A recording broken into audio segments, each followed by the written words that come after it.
My girlfriend gave me an ultimatum. Hand over your savings or stop calling yourself my man.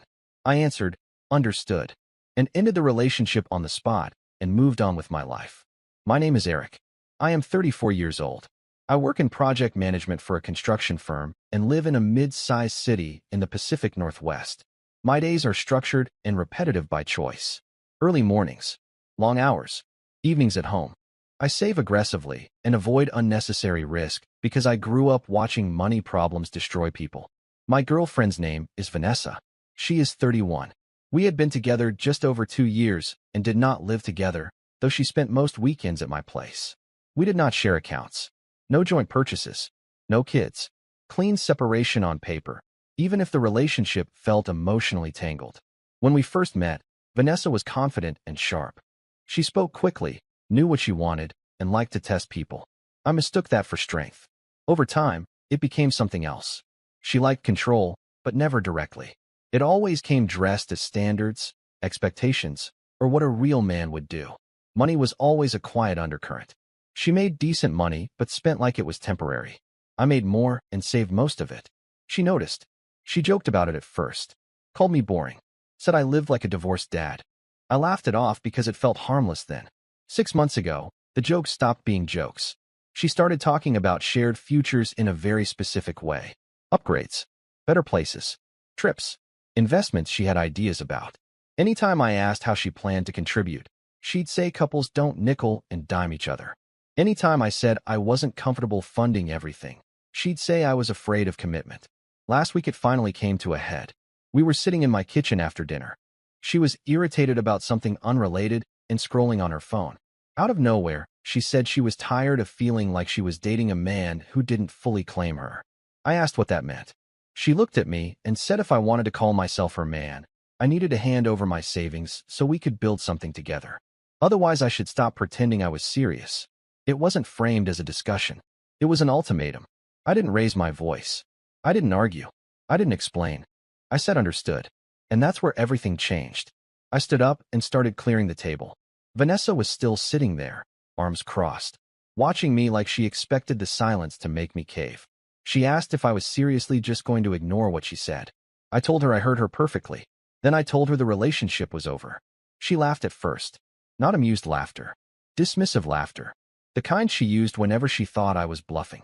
She said I was being dramatic and that I needed to sit back down so we could talk like adults. I didn't sit. I walked into the bedroom and grabbed the overnight bag she always kept there. The one she never fully unpacked but treated like a permanent fixture. I opened it and started putting her things inside. Clothes, makeup, charger, the toothbrush she left in my bathroom cup like she owned the place. That's when her tone changed.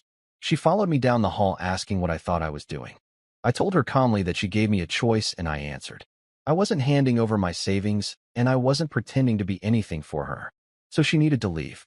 She said I couldn't just kick her out. She said it was late. She said she drove here. She said real men don't throw women out over a disagreement. I told her real men don't get extorted by their girlfriends. That set her off. She started listing everything she thought she brought to my life. Her time, her energy, her support. She said I was selfish. She said I was cheap. She said any woman would expect access to her man's money if he was serious. I zipped the bag and handed it to her.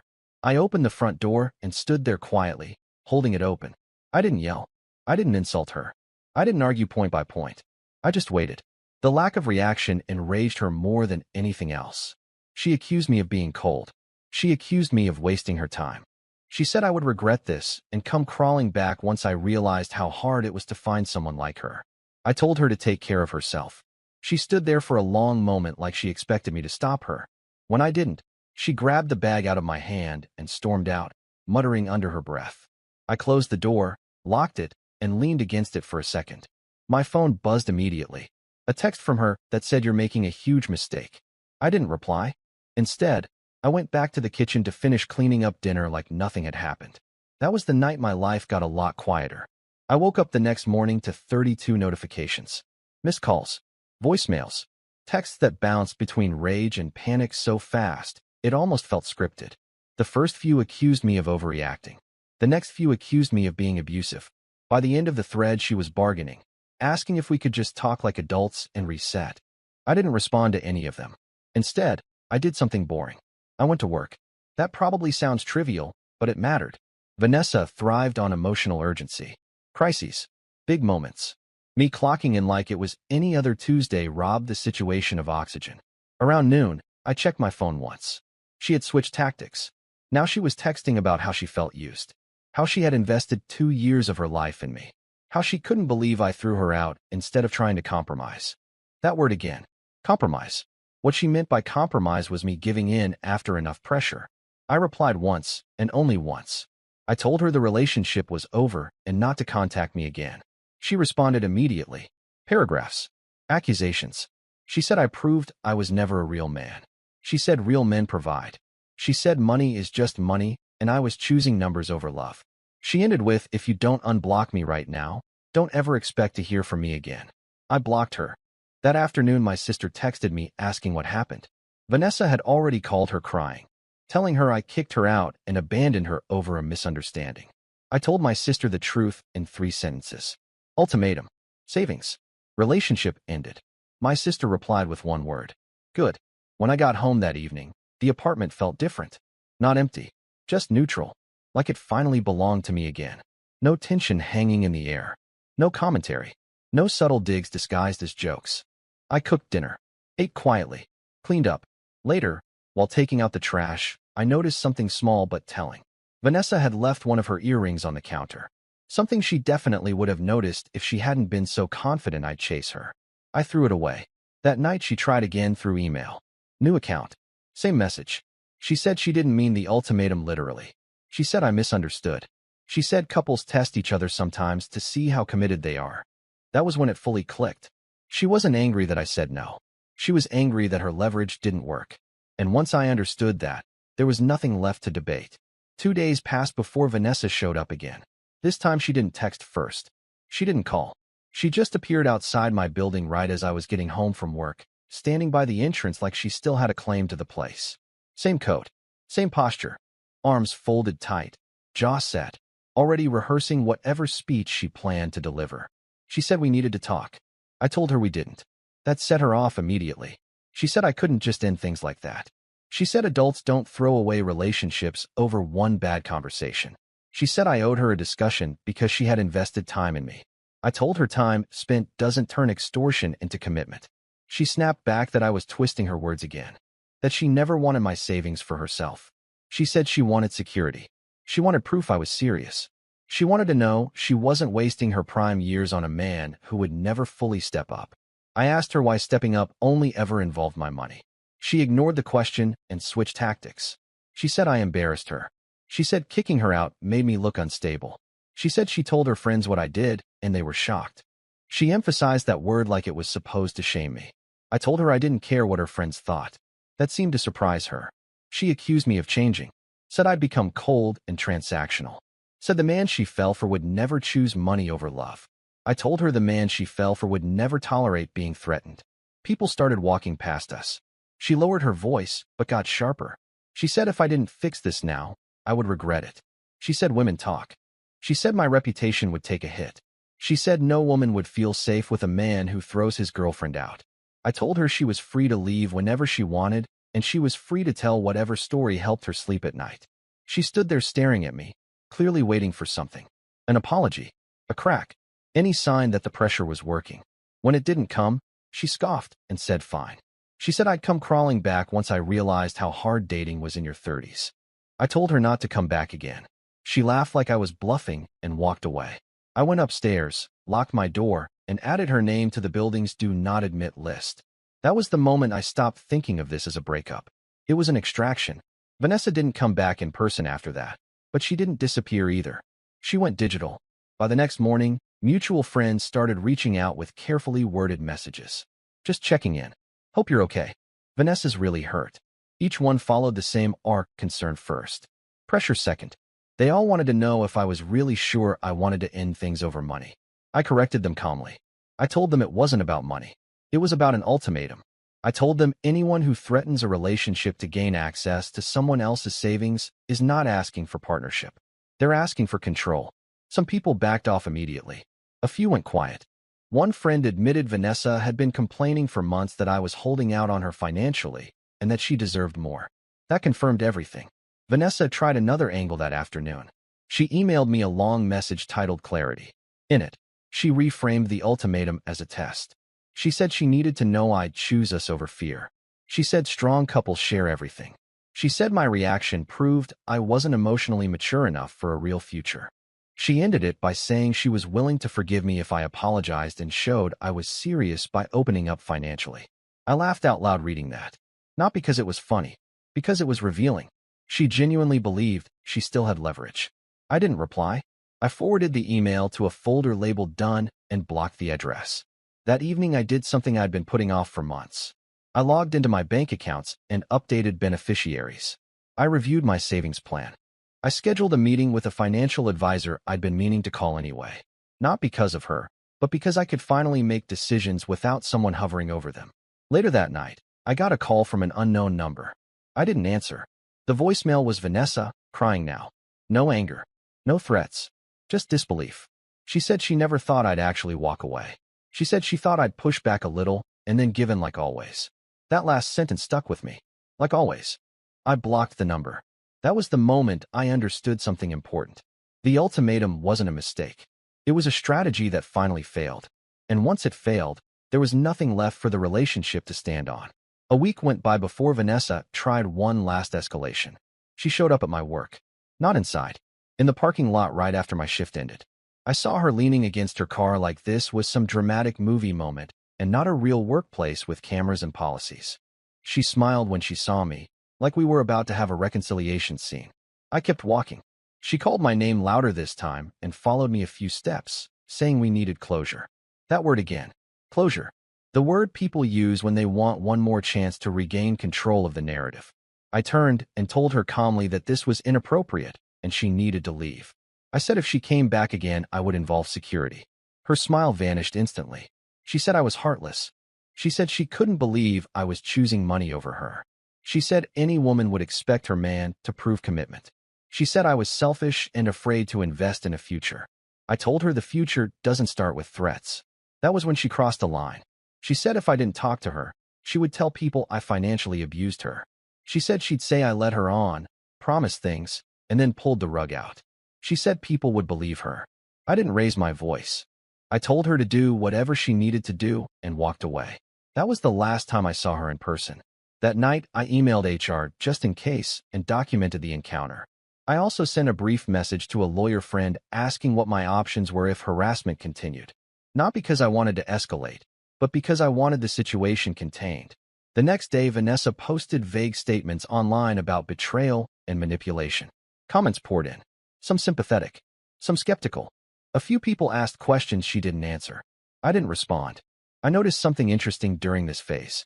The more calm and consistent I stayed, the more erratic she looked by comparison. She needed reaction. Without it, her story lost coherence. By the end of the week, the posts stopped. Silence replaced noise. And in that silence, I realized how much of my energy had been spent managing someone else's expectations instead of living my own life. That realization mattered more than any argument we ever had. Once the noise stopped, something else crept in. Doubt from other people. Not from me. From the outside. A couple of friends asked if I was okay. Then they asked if I was sure I hadn't been too harsh. They said Vanessa could be intense, but meant well. They said money can make people say things they don't fully mean. The implication was clear. I should have softened it. I should have negotiated. I listened and didn't argue. What I noticed was that none of them questioned the ultimatum itself. They questioned my refusal to play along with it. That was telling. Vanessa resurfaced indirectly a few days later through a mutual friend. She wanted to know if I had cooled off. She said she was willing to compromise now. She said maybe she had phrased things badly, but her intentions were good. She said she didn't actually want all of my savings, just access. Transparency. A gesture. I told the friend to pass along one message. Ultimatums don't get renegotiated after they fail. That apparently landed harder than anything else I'd said so far. According to the friend, Vanessa was furious. Not sad. Not reflective. Furious. She said I was punishing her for being honest. She said men like me only care about control. She said I'd end up alone because no woman wants a man who refuses to provide. I let it go. That weekend I did something small but symbolic. I went through my apartment and removed everything that reminded me of her. Not dramatically, just practically. Photos deleted. Gifts boxed up. I didn't throw them away. I donated what I could. The rest went in storage. The space changed immediately. Not emotionally. Physically. Less clutter. Fewer objects that came with commentary. It felt like breathing room. That night, I realized something I hadn't fully articulated before. Vanessa didn't want partnership. She wanted access without accountability. She wanted security without limits. And she framed entitlement as commitment, so I'd feel guilty resisting it. Once I saw that clearly, there was no version of the relationship worth saving. The ultimatum wasn't the end. It was the reveal. And once something reveals itself that cleanly, the only logical move is to step away and keep going. About 2 weeks after everything went quiet, I heard through someone else that Vanessa was telling a new version of the story. In this one, the ultimatum never happened. According to her, we broke up because I was emotionally unavailable and obsessed with money. She said I refused to plan a future. She said she finally stood up for herself, and I couldn't handle it. It was a cleaner narrative.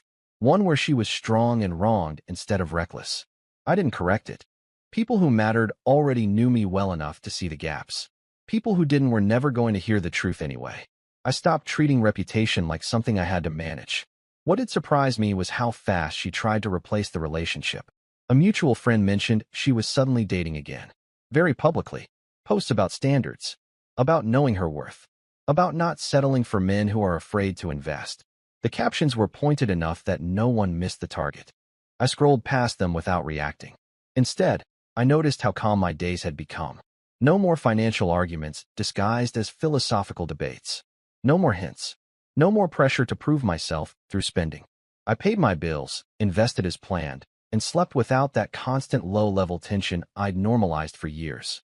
One evening I ran into someone who knew both of us. They asked if I was okay now that Vanessa had moved on so fast. I said I was fine and meant it.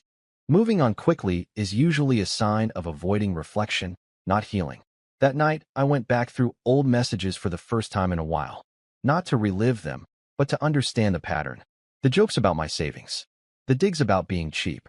The way every disagreement ended with her questioning my masculinity. It was all there. I just hadn't wanted to label it. The ultimatum wasn't a sudden escalation. It was the natural conclusion of months of pressure. She didn't wake up one day and demand my savings. She worked toward that moment expecting compliance. And when compliance didn't come, she didn't adjust. She detonated. Seeing it laid out that clearly erased any lingering doubt. I hadn't overreacted. I'd simply stopped playing a role I was never meant to accept. By the end of that week, her name stopped coming up at all. Life didn't feel exciting. It felt stable. And after what I'd just stepped out of, stability felt like a win. The last time Vanessa tried to pull me back in, it was subtle. No messages. No surprise appearances. Just a mutual friend mentioning, almost casually, that Vanessa had been asking about me. Not how I was doing. Whether I was dating yet. Whether I seemed happy. Whether I regretted anything. That told me everything. She didn't miss me. She missed the leverage. Apparently, she'd been telling people she expected me to reach out eventually. That men like me always do once the shock wears off. That I'd realize she was right about money and commitment and come back ready to prove it. Weeks passed. I didn't reach out. I started dating again, slowly and without announcing it. Coffee dates. Conversations without power games. No tests. No ultimatums disguised as standards. I noticed how easy things felt when expectations were spoken plainly instead of implied and enforced through guilt. One night, I got a message request from an account with no profile picture. It was Vanessa. A new number. She said she hoped I was well. She said she'd been doing a lot of thinking. She said maybe we both made mistakes. She said she didn't mean the ultimatum the way it came out. She said she just wanted reassurance and security. She asked if we could talk like adults now that emotions had cooled. I stared at the message for a long time. Not because I was tempted, because I was struck by how familiar the script felt. Reframing. Softening. Inviting me back into a conversation where she could slowly reset the terms. I replied with one sentence. I'm not interested in reopening this. Then I blocked the account. No follow-up. No explanation. No debate. After that, nothing. No more messages. No more indirect pressure. No more stories aimed in my direction. The chapter closed not with drama, but with disinterest. And that felt right. Because the opposite of love isn't hate. It's indifference. and I had finally reached it. It has been several months since that night in my kitchen, and nothing dramatic followed. No surprise apology. No grand realization on her part. No moment where she admitted she crossed a line. Real life doesn't give you those clean endings. It just moves forward once you stop feeding the conflict. Vanessa is gone from my day-to-day life completely now. I don't hear about her anymore. Mutual friends stopped updating me once they realized I wasn't waiting for news. Her name doesn't trigger anything when it comes up in passing. It's just information, like hearing about someone you used to work with. What changed most wasn't my finances or my routines. It was my tolerance. I no longer negotiate my boundaries. I don't explain why an ultimatum is unacceptable. I don't argue with someone who thinks commitment means control or that love is proven through financial surrender. If someone shows me who they are that clearly, I take them at their word and act accordingly. Looking back, the ultimatum wasn't about money. It was about power. She wanted to know if she could threaten my identity as a man to get what she wanted. She wanted to see if I would panic, overcorrect, and hand over control to keep the relationship intact. She expected resistance followed by surrender. Instead, she got agreement and an ending. I didn't raise my voice. I didn't insult her. I didn't try to win the argument. I simply opted out of the situation entirely and went on with my life. That choice did more than any confrontation ever could. My life now is quieter, steadier, and free of constant tests. The savings she wanted access to are still mine. More importantly, so is my peace. If there's any takeaway here, it's this. When someone ties your worth to compliance, believe them the first time. And when someone gives you an ultimatum meant to corner you, remember that walking away is also an answer. It just happens to be the one that ends the game entirely.